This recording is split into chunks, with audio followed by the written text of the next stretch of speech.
Fantastica.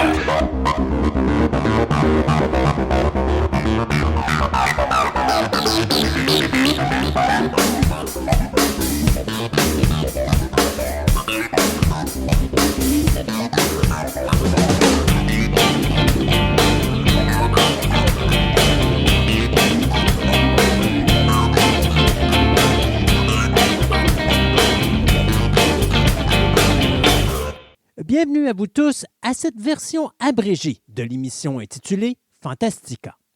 Mon nom est Christophe Lassens et il me fait grand plaisir de vous accueillir aujourd'hui pour vous présenter une des multiples chroniques réalisées dans le cadre de notre émission radio qui existe depuis 2003. Fantastica est une émission radio diffusée sur le web dans laquelle je m'entretiens pendant plus de 3 heures avec de nombreuses personnes qui nous parlent de diverses passions qui occupent notre quotidien de tous les jours. Au cours des années, nous avons amassé plusieurs centaines d'entrevues que nous vous présentons ici de façon individuelle avec des sujets qui passeront du cinéma à la musique, du jeu vidéo au comique et la bande dessinée, sans oublier des univers tels que l'astronomie, la mythologie, l'archéologie, la littérature, le paranormal et bien d'autres sujets. De plus, je vous présenterai également de multiples entrevues que j'ai réalisées avec diverses célébrités de différents milieux. Aujourd'hui, nous allons parler avec le propriétaire de la boutique Passe-Temps 3000, Marc Nadeau, qui va nous parler de toute l'histoire de cette boutique exceptionnelle du domaine du hobby.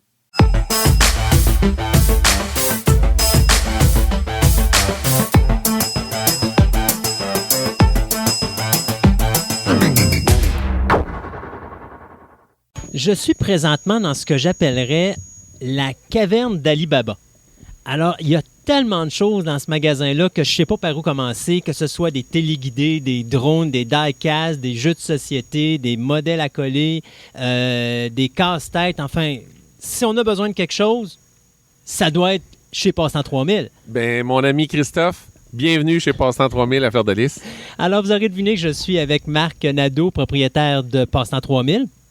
Et avec Marc, dans les prochaines semaines ou les prochains mois, on va parler de plein de choses spécifiques. Donc, on va parler de die-cast, justement, on va parler de drones, on va parler de téléguidés, des choses comme ça.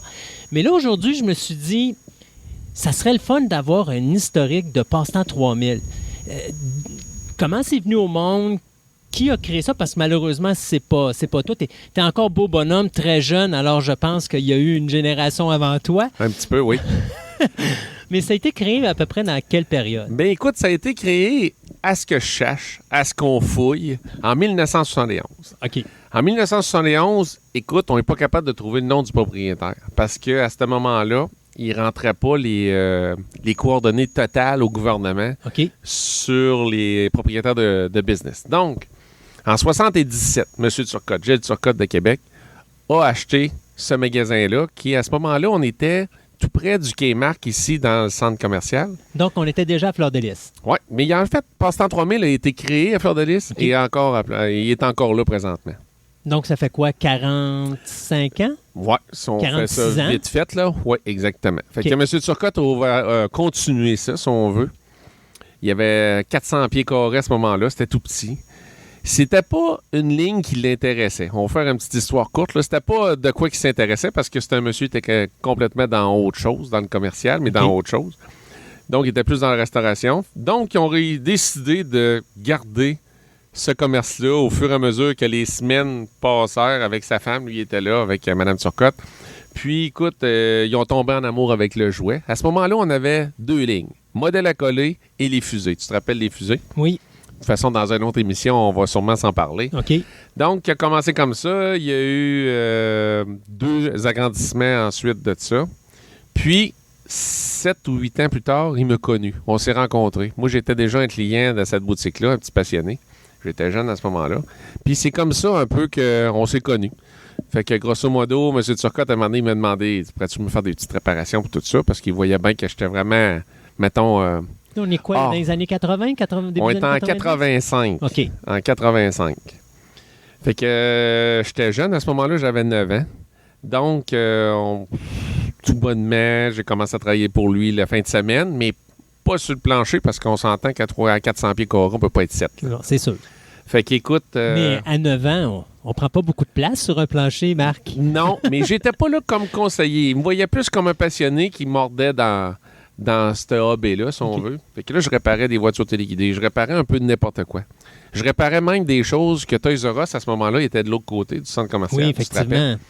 Puis, parce que M. Turcotte faisait déjà la réparation par entremise d'un autre client sur certains produits. Entre autres, les fameuses poupées cricket. Tu te rappelles-tu de ça? Mon Dieu, oui. Hey, c'est pas Avec la jeune. cassette au dos et tout ça. Ben oui. Sauf que moi, j'avais une petite capacité que les autres n'avaient pas. J'avais un petit doigt qui cassait.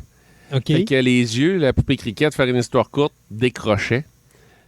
Moi, avec mon petit doigt, je rentrais dans l'arrière-train de la tête. Je replaçais l'œil. OK. Puis c'est comme ça un peu que j'ai commencé à faire de la réparation avec les téléguidés et tout. Puis en 87, en juin 87, j'ai commencé à travailler officiellement sur le plancher. Fait qu'on était, moi, lui, sa belle-sœur, puis moi.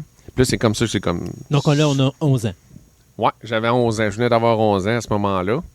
Puis, c'est ça. Puis là, ben, ça a commencé comme ça. Après ça, on a eu une première agrandissement tout près du magasin Pascal, parce qu'à ce moment-là, il y avait le magasin Pascal.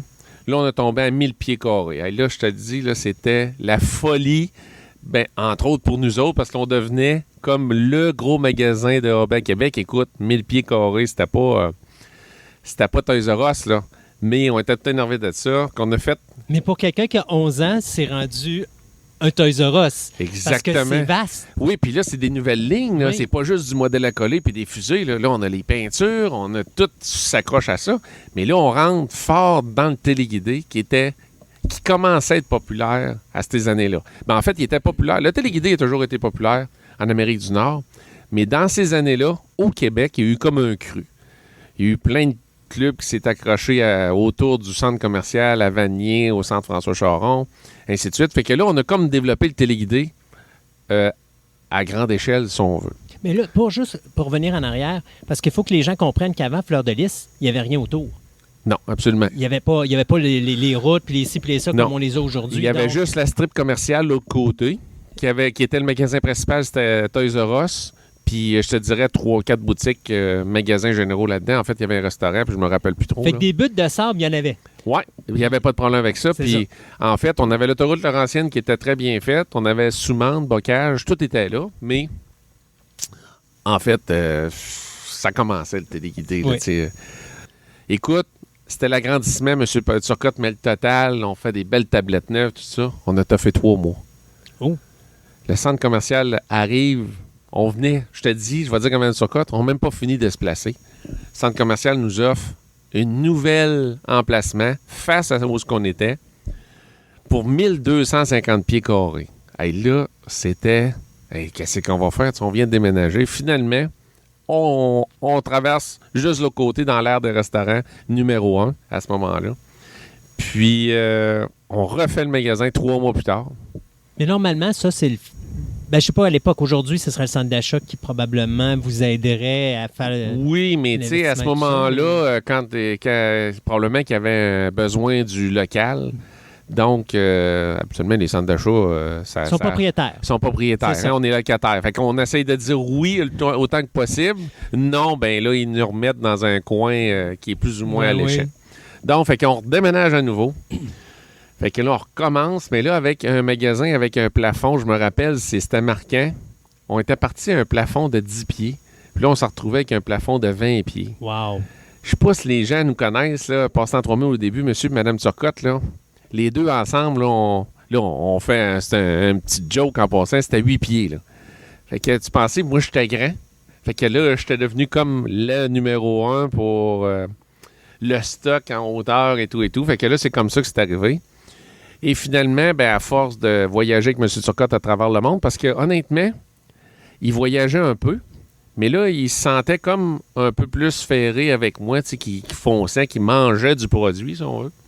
Un vrai passionné. Oui, comme, va dire comme qu'il me disait, hey, ça, c'est mon petit gars du bon bois de chauffage, on fait du bon bois de chauffage avec ça. Il m'a dit ça. J'ai travaillé beaucoup d'années avec lui, puis il me disait tout le temps ça. Fait qu'on a commencé à promener à travers le monde. On a trouvé des nouvelles lignes. Puis là, moi, je grandissais. Puis là, je voulais un jour avoir... C'était mon rêve. On aurait dit que... Moi, en fait, je suis venu au monde, je pense, avec l'idée de jouets. Mes parents m'aidaient beaucoup dans les jouets. J'avais des jouets. Ça rend pas fou en passant les jouets. Hein? Non. C'est bon pour le cerveau. C'est bon pour le corps, pour le mental, pour n'importe quoi. C'est bon pour tout. Fait que, écoute, en 99, M. Turcotte, il dit, c'est la chance de ta vie, je voudrais prendre ma retraite, je te laisse ça.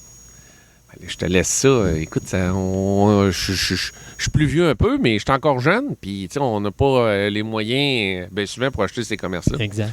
Fait que ça dure un an et demi, je te dirais. On réunit tous les morceaux du casse-tête, on achète le commerce. Donc, en mai, pas en juin, mais en mai 2000, j'ai fait l'acquisition de Passe-Temps 3000. Le matin, le 1er mai, j'avais les clés. Je peux pas te dire l'effet que ça fait parce que j'en parle, puis j'ai encore la chatte de poule. Là, c'est de quoi? C'est comme la première maison qu'on s'achète. Là. C'est malade. Puis là, ben, on commence à opérer. Puis honnêtement, là, la première affaire que je me rappelle de tout, de son recul à cette année-là, c'est la première chose que tu vends là, à 2 piastres. Là, c'est tatoué. Là. Ouais. En partie, c'est tatoué. Là. Fait que, tu sais, c'est un feeling inexplicable pour un jeune comme moi qui commençait. Puis là, bien, écoute, là, on a fait plusieurs années, ça a progressé, ça s'est développé beaucoup. Puis là, tu as plein d'autres produits qui rentrent pendant ce temps-là, parce qu'il y a une effervescence de produits non. Puis là, à ce moment-là, plus qu'on agrandissait, plus qu'on rentrait des nouvelles lignes, que c'était pas juste les modèles à coller puis téléguidés, là, c'était modèles à coller, téléguidés, train électrique, piste de course, casse-tête, jeux de société, les jouets. Puis là, ben ça s'est développé, puis ça grossit continuellement. Exactement, sans cesse. Bientôt, Passe-Temps 3000 va être aussi grand que Fleur de Lys. J'aimerais ça vous le dire. J'espère que j'aurai pas de trop de cheveux gris avant que ça arrive. Mais écoute, depuis 4 ans, on a rénové à nouveau. On est passé de 1250 pieds à 3600 pieds. C'est le trip. Ça, c'est le trip. Ça, c'est une grosse affaire. C'est un autre projet. C'est un projet d'une vie, comme on dit. Puis écoute, on travaille là-dedans. Puis ça va de mieux en mieux tous les jours, là, si on veut. Puis de mieux en mieux pour les clients aussi, parce qu'honnêtement, on rentre de nouvelles lignes. Chez Passe-Temps 3000, premièrement, c'est pas un jouet cheap. C'est un jouet intelligent, si on peut appeler ça comme ça. C'est un jouet qui a été réfléchi. Que bien souvent, ça a passé, si on parle de jeu de société, au moins 1 fois à 2 fois dans la revue Protégez-vous.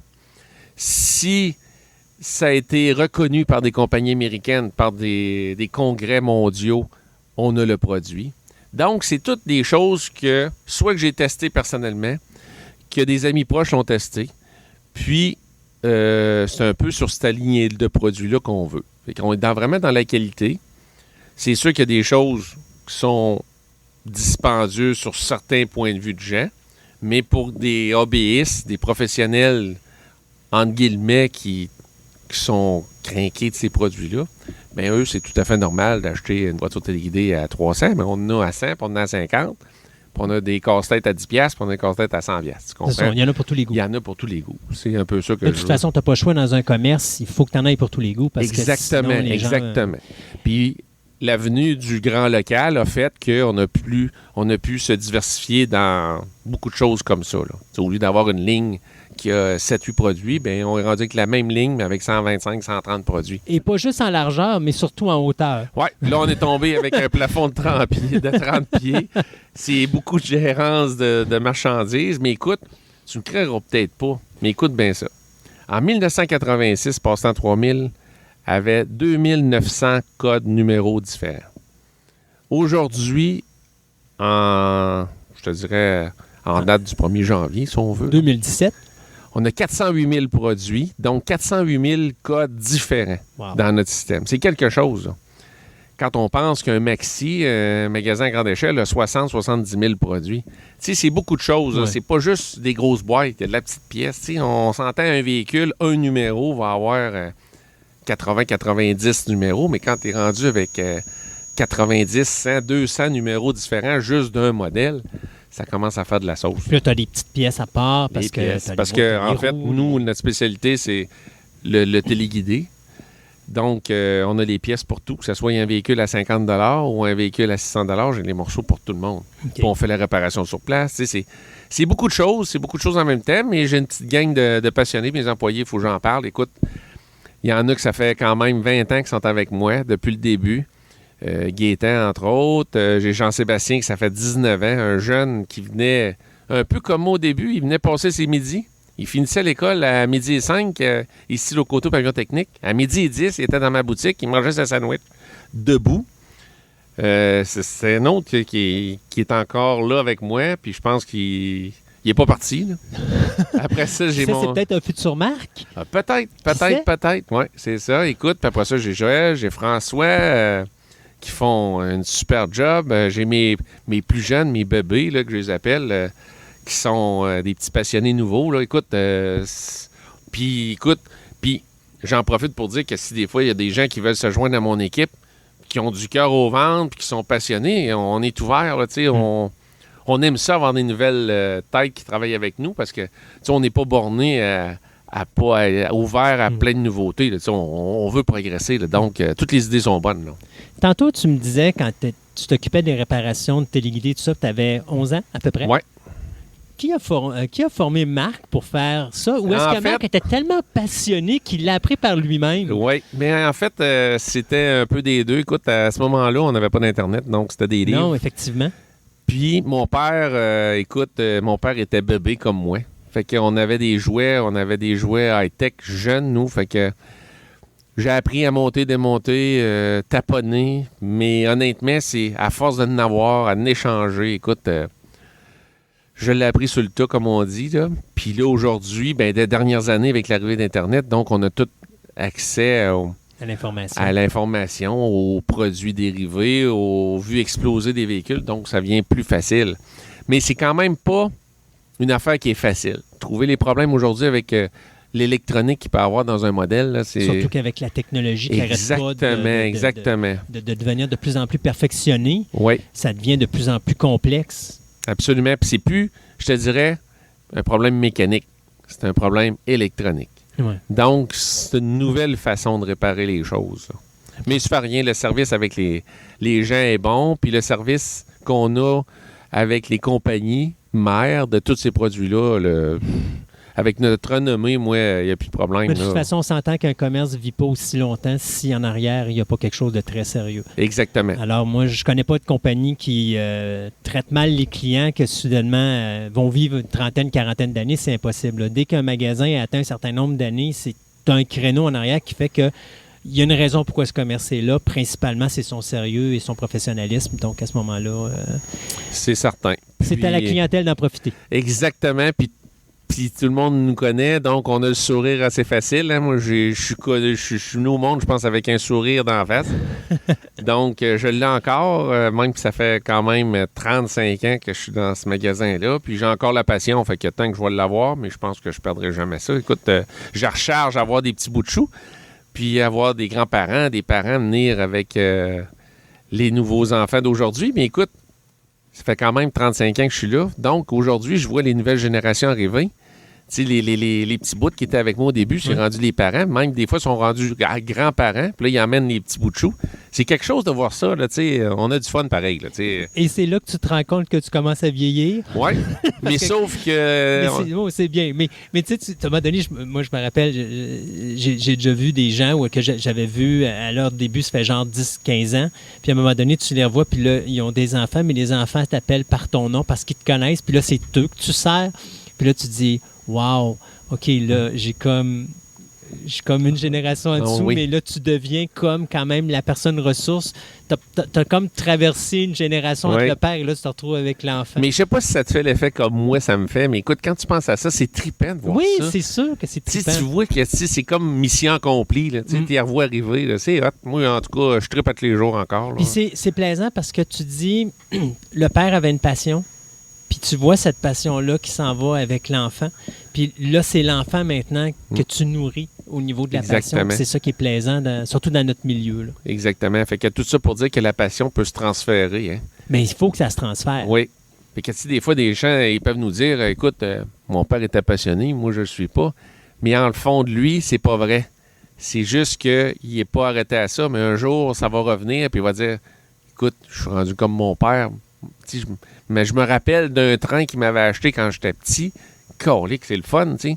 Mais c'est ça qui revient. Fait que la passion est là. Puis c'est drôle parce que des fois, un train, pour quelqu'un, c'est un train électrique. Pour un autre, c'est un moment que j'ai passé avec mon père ou ma mère. C'est des centaines de souvenirs. Oui, puis c'est un moment où là, il était là avec moi pour faire une activité ensemble. Puis surtout aujourd'hui, peut-être plus qu'à l'époque où là, les parents avaient plus de temps, mais surtout aujourd'hui où là, les parents ont beaucoup moins de temps parce qu'ils travaillent, de prendre le temps avec l'enfant puis d'arrêter avec un train électrique ou un téléguidé ou quoi que ce soit puis de s'amuser avec, c'est un souvenir que l'enfant va traîner toute sa vie parce qu'il va dire ce téléguidé-là, c'est un moment que j'ai passé avec mon père ou ma mère à telle place, puis toc, toc, toc, puis c'est des souvenirs qui restent. Puis aujourd'hui, il va pouvoir le dire, je le fais avec mon fils ou ma fille. Exact. Ou avec la famille. Parce que c'est un souvenir qui va aussi de l'autre bord. C'est le parent également qui vit ce moment. Si on parle du train électrique, il n'y a rien de plus beau que voir un train électrique autour du sapin de Noël. Ben oui. Mais t'as-tu pensé toutes les centaines de souvenirs qui peuvent sortir de là? Même chose pour le téléguidé, pour faire des casse-têtes. Et moi, j'ai comment de personnes qui me disent, aujourd'hui, je fais des casse-têtes avec ma mère. On a du fun, on est ensemble. Mais tu sais, quand tu fais ces petites activités-là, c'est le fun. Hein? Oui, effectivement. Puis c'est un moment que ça rapproche, c'est familial. Exact. Moi, je trouve que je suis dans le plus beau magasin du monde parce que je suis dedans tous les jours. J'essaie de faire passer ma passion à mes clients. Mes clients me le rendent bien. Puis, comment je pourrais bien dire ça? On s'entend-tu pour dire que c'est plus une job, mais que c'est vraiment... T'es à la retraite. T'es un semi-retraité depuis l'âge de 9 ans. C'est comme si j'aurais jamais commencé à travailler. Je joue depuis 36 ans. Marc, si on finirait sur une note positive en disant Passe-temps 3000 s'en va vers où maintenant? C'est quoi l'avenir pour toi? Qu'est-ce que tu vois, mettons, dans 10, 15, 20 ans? Bien, surtout premièrement, au niveau des changements de produits, parce que ça va encore évoluer. Là. Oui, puis ça évolue à tous les jours. Puis je pense que l'avantage que j'ai encore la passion, donc à tous les jours, à toutes les semaines, il n'y a pas une journée, il n'y a pas une semaine que je check. Je fouille pas sur les réseaux sociaux, je fouille pas dans des livres, les nouveautés, les approches. On va à des shows à l'extérieur du pays, c'est pour voir le nouveau produit, mais ce qui s'en vient dans 5, dans 10 ans, des projections, si on veut. Écoute, Passe-temps 3000, je pense que la fondation est très bonne, donc on va être là, j'espère, jusqu'en l'an 3000. Je remercie celui-là qui avait pensé à Passe-temps 3000, le nom 3000 du début. Écoute, je pense qu'on vieillit bien. Si on n'a pas l'air à vieillir, c'est sûr qu'on vieillit quand même, mais on vieillit de la bonne façon. Donc, comment est-ce qu'on se voit? J'espère que, peut-être pas moi, mes petits-enfants, mes arrière-petits-enfants vont être là encore jusqu'en l'an 3000. Qui sait, mais l'important dans tout ça, c'est d'avoir la passion, le cœur, puis de ne pas avoir peur de faire des projets. Tu sais, je dis tout le temps à des gens, tu sais, mettons des retraités, qu'est-ce que je vais faire? Écoute, il y a tellement de belles affaires. Surtout aujourd'hui. Aujourd'hui, dans le hobby, tout est facile. Mais pas facile à construire, mais tout est facile d'accès. Exactement. Tu sais, ils achètent un beau bateau de bois à construire. C'est des méchants beaux produits à faire, puis c'est un peu familial. Ça unit tout le monde. Exact. Donc, je pense que notre avenir est parfait pour nous, là, dans notre cas de chez Passe-temps 3000, en étant avoir plusieurs lignes différentes. Je souhaite de tout mon cœur d'être là pour les 100 prochaines années, mais disons pour 50 ans encore, il n'y a pas de problème. Super. On va être là. Max, si les gens veulent venir à ton magasin... Passe-temps 3000 à Fleur-de-Lys, entrée 1, près de la baie. Sinon, ils peuvent nous suivre sur Facebook. Ou sur passe-temps3000.com. Puis nous autres, dans les prochaines semaines et les prochains mois, on va se parler régulièrement de plein de produits justement qu'il y a à Passe-temps 3000, surtout pour les personnes qui sont passionnées de téléguidés ou qui veulent apprendre les téléguidés, les drones, les diecast, ces choses comme ça. Donc, surveillez l'horaire de Fantastica. Vous allez voir à un moment donné, quand vous allez voir Marc Nadeau apparaître, vous allez savoir de quoi qu'on va parler. Hey Marc, un gros merci d'être avec nous aujourd'hui. C'est un plaisir. On se dit à très bientôt. Merci beaucoup. Bye.